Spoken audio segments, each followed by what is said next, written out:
I don't say things just to say things. I say things because I know it's useful for you. Let's go. In this video, I will teach you how I changed my life with the power of changing my focus and how you can do the same. Most people don't know how to use their focus. They only use their focus reactively, which is just feeding the old patterns. In this video, I will teach you how to use your focus proactively to create the life that you want. Reactively using your focus is to stay stuck, feeding the old patterns in a constant loop and creating a confirmation bias and reality that is warped by those patterns. This will cause you to be stuck with the same belief systems, emotions, and life experiences. To break those patterns, we have to learn how to stop using our focus in a reactive manner and instead use it proactively to do the things that we want to do in life. But how exactly can we use this power to change our brain and our behavior? To do that, first we have to answer the question, what is focus? Focus is the ability to shift our attention to a certain subject, even though our mind or the outside world tries to pull our attention back to old familiar addictive patterns, and often very detrimental patterns that have a negative effect on our lives. These patterns are so addictive because the brain's language is behavior, which means the brain will not give you what you want, but what you react to. And this is so addictive because the brain has an entire data bank of what specific combinations of thoughts and emotions you have been reacting to over your whole entire life. This combination of thoughts and emotions looping your mind and you constantly reacting to them has become a sophisticated protective mechanism that makes you seeing life not for what it is, but through the thick, warped glasses of beliefs, expectations, thoughts, and emotions. This is so tricky because now you probably say, no, I look at life realistically. What are you talking about? I used to think the same way, but once I started to break those patterns, I saw how crazy and accurate the patterns were that built over time and how freeing it was to let go of them. I literally didn't recognize myself anymore. I know to your old patterns, these statements might seem crazy. But consider the possibility that once you start the process of breaking those patterns, that you will see the reality in a more useful way. And if you trust me, I've done these things. And I'm not a person who says things lightly or just to get views. I changed my brain with the tools that I'm about to give you, and I can tell you from my experience that my whole reality changed. And just consider the possibility that those patterns are the reason you feel stuck and keep hitting your head against the wall. When you will use the tools I will give you in this video series, just for a few weeks, you will be surprised at what revelations you will get. And when you use them for a few months, you will not recognize yourself anymore. I speak from experience, not from a book. I don't recognize myself anymore compared to the old version of myself. And I'm so glad I went along this path and continued working on myself. But you can only grow if you work on yourself. The same way you cannot be a professional tennis player or basketball player if you just read books about tennis and basketball, but you never play a game. You cannot play in the NBA Finals or the US Open. You might be able to play, but it's not going to look good. When we were children, we were powerful sponges. We had a very open focus without judgment, which made us great at learning languages, music, athletics, and many more skills. But it also made us susceptible to the same trauma patterns that our parents gave to our parents, to the same trauma patterns that our parents were given by their parents and then passed on to us. It also made us very open to the suggestions that society had for us to fit into the system that they created for them to be comfortable and for us to be a well-fitting puzzle piece of that system. The unique soul that is you came short in that process. The very intense aspect of the brain is it knows exactly what information you react to, and it will actually make us believe that the world is a certain specific way because we only see that world through the glasses of the programming that we receive from our surroundings. This is even more exaggerated by this program looking for a powerful confirmation bias search engine for other programmings like it.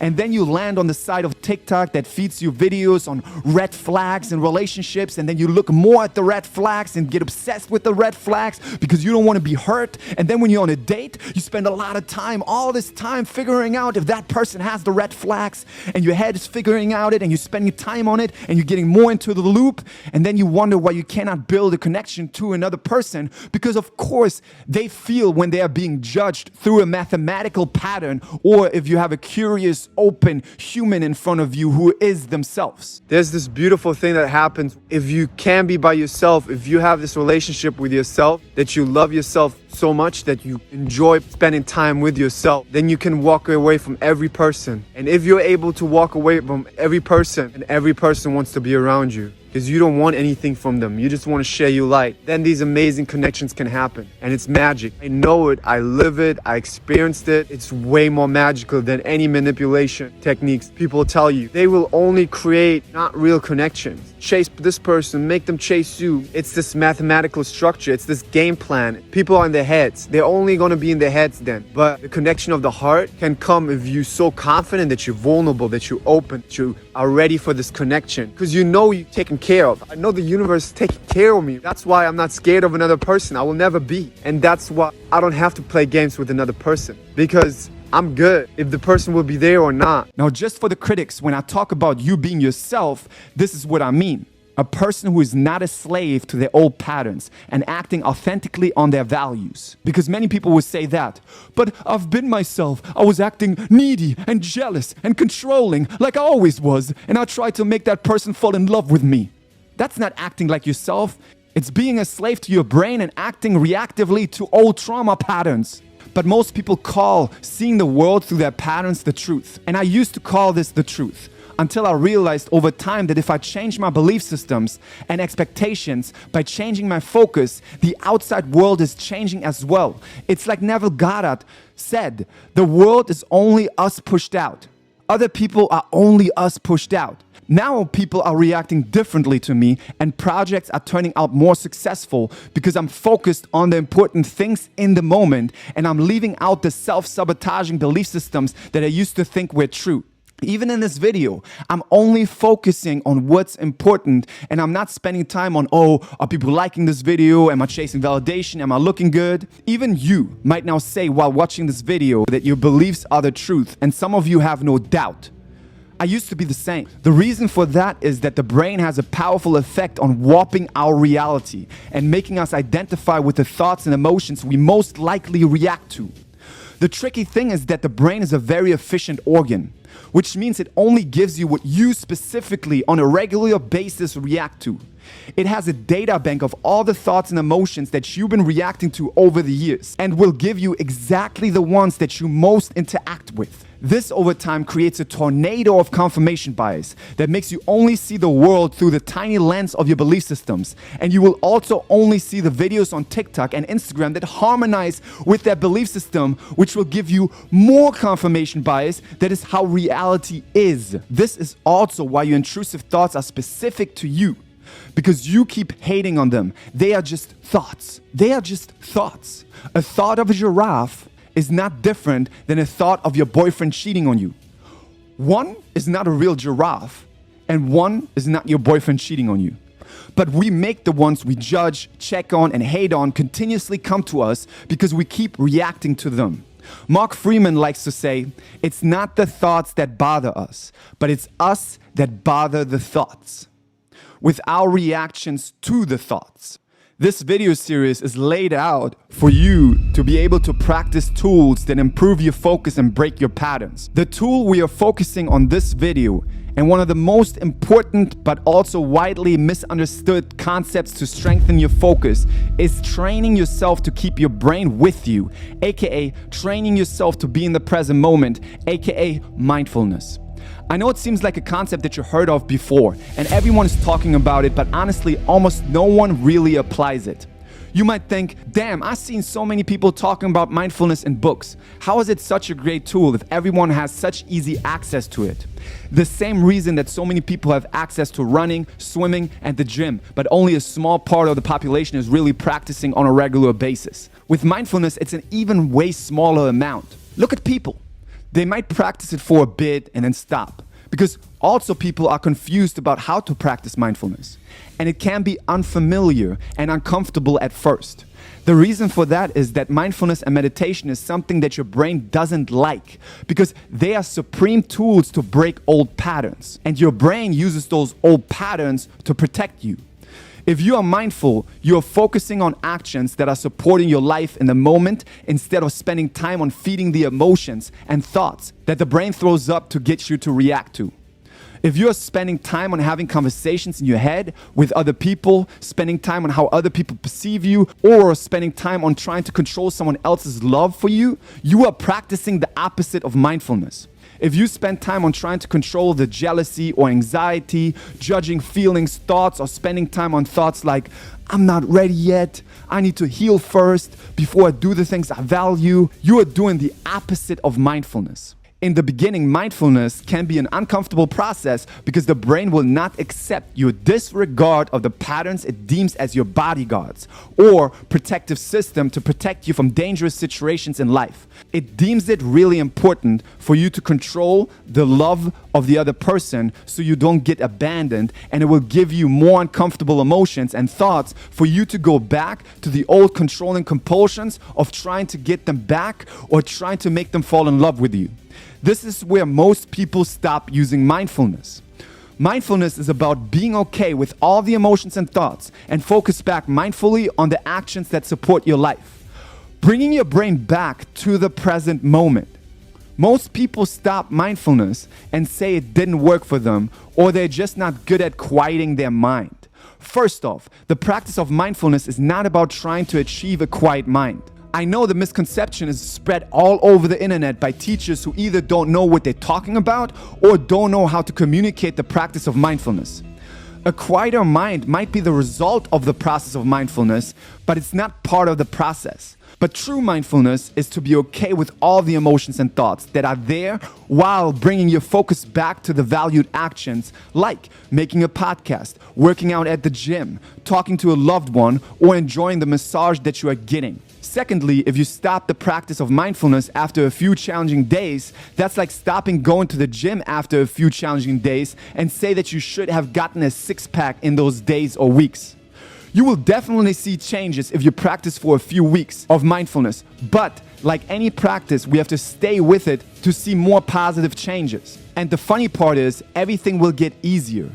It's the same as working out at the gym. Over time, because you get stronger, the weight will be easier to lift when you're training with them over time.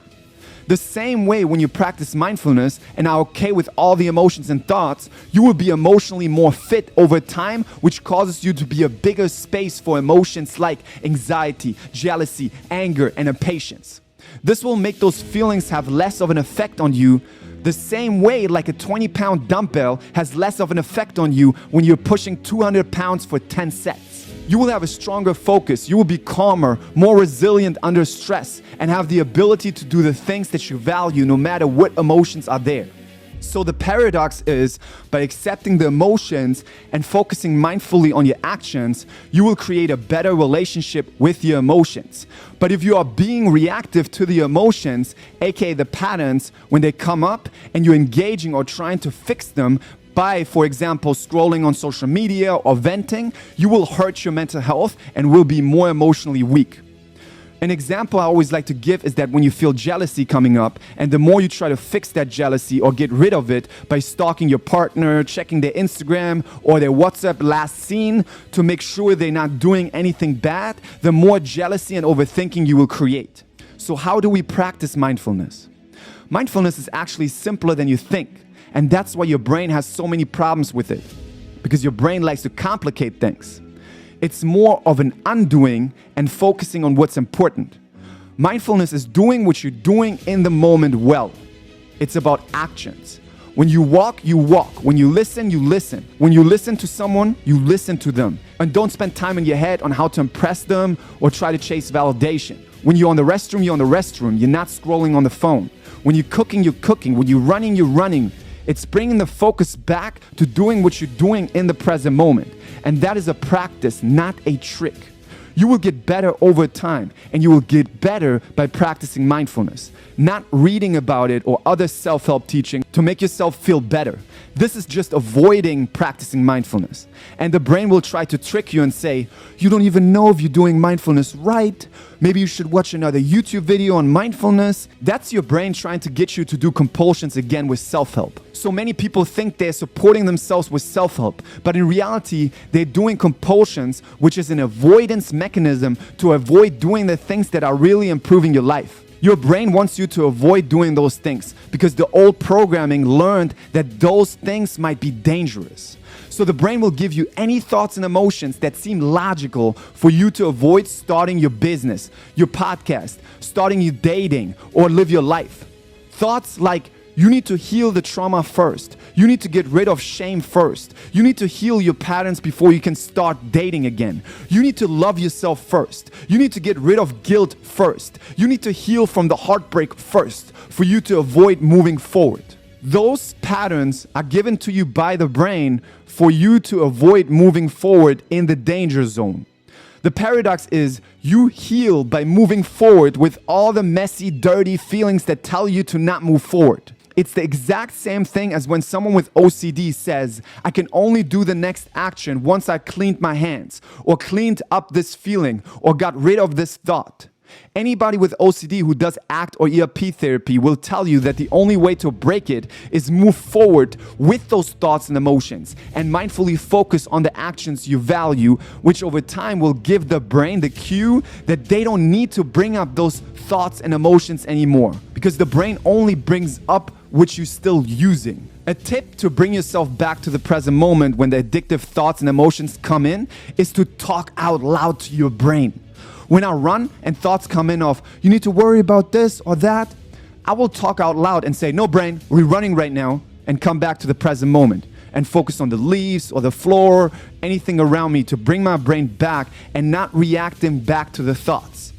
This continuous practice of bringing your brain back is taking up more territory and is showing your brain with your behavior that being in the present moment is okay. What will also help you is to understand and apply cognitive defusion. Cognitive defusion is the differentiation between you and your brain, aka you and your thoughts and emotions. Instead of saying my thoughts or my patterns, which leads more to an identification between you and your brain, you can say the brain said or the thoughts say. The thoughts say I'm not ready yet or not good enough or I need to heal trauma first. The brain said if I don't control the relationship, I will lose that person. Okay? The thought is saying people are going to judge me and I might not be good enough and I can still start my podcast. The thoughts are saying I will lose this person and I can still do the thing that I value mindfully, which is breaking those patterns. And you want to lay down your GPS in action. So for example, with the podcast, you can just set certain points that you want to communicate and ask yourself what you want to give. Maybe it's things that helped you. Then you write them down in points and you do the actions of turning on the camera with any emotions and thoughts like anxiety or uncertainty or thoughts of this is not going to be good or they're going to judge us. And you just mindfully come back to communicating those points. It's about actions. You can do that with any emotions and thoughts. And that's how you show your brain that you are the boss, not it. And that's actually how you break those patterns, because your brain's language is behavior, and you show with your behavior that you don't care about the old patterns anymore, which over time gives the brain the cue to not give you those patterns anymore. Remember this, you don't have to be perfect with mindfulness. You just want to take up more territory. Start out in the beginning of your day. When you wake up and you have anxiety and thoughts, don't be reactive to the brain and grab the phone to scroll to get rid of that anxiety. That's a compulsion. Be okay with the uncomfortable emotions and thoughts and do what you want to spend your time and energy on, like going on a run or going to work. Then do those things well in action terms. While you're doing those actions, any emotions and thoughts can come up, but you don't talk back to them. They are allowed to be there and you focus back on running or doing your project well, or feeding your kids, or cooking, or doing pull-ups, or whatever you're doing. That doesn't mean your brain will just give up trying to seduce you with those patterns.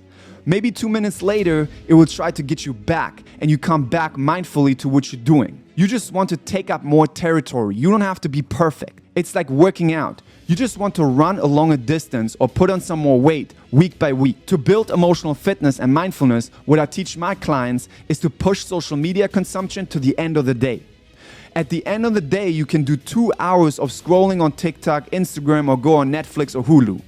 That's fine, because during the day, you practice not being reactive to the brain's urges by being okay with those urges to check Instagram or check if someone texted you and go back to doing the valued actions. To be okay with those urges will already train you to build more emotional fitness, which will give you the ability also to be able to not be reactive when stronger emotions come up, like excessive anxiety, jealousy, or anger. All emotions are connected, and the less you react to them and the more you have space to them, the stronger you get. For your information, you can create videos and art, use your phone as a tool at any time during the day, because that is something that supports your valued actions. It supports your value garden. You're growing something for yourself. Just the consumption, push until the end of the day, because then during the day, you practice to not be reactive to those urges. Of course, you should communicate with text messages with your family, friends, and romantic relationships, but not reactively. Checking if someone texted you because the brain urges you to is different from setting times proactively to respond to your loved ones. Checking on these urges with your phone is the exact same pattern as reacting to intrusive thoughts or emotions.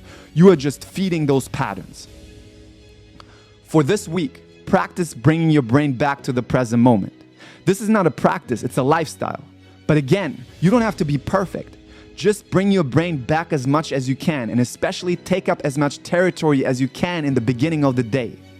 Because when you start your day with compulsions, you're going to continue your day with compulsions. Set proactively beforehand what you want to spend your time and energy on in the beginning of the day.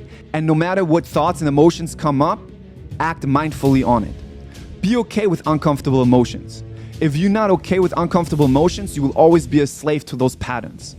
See the skill of mindfulness like a video game, like Super Mario Kart, where the brain tries to take you off the path by shooting uncomfortable thoughts and emotions at you. And you keep pressing X, X, X, X, X to bring your brain back to the present moment, doing the valued actions, and with that, stay on your path and win the game. Make the metric of success valued actions, and not the absence or presence of certain emotions. Valued actions are things you want to grow in your life. For example, for physical fitness, valued actions can be boxing, going to the gym, hiking, eating healthy food. Business can be you creating a podcast or social media for your business. Relationships is whatever actions you want to spend your time on with your loved ones. Relaxation, fun, creative expression, painting, music, whatever you choose. Mindfulness is supported by meditation, and meditation is supported by mindfulness. In the next part of this series on making your focus your superpower, I will teach you how to build your focus with meditation. So if you want to get notified about the next video on meditation, subscribe and hit the bell. If you have any questions about mindfulness, feel free to drop them in the comments. Much love.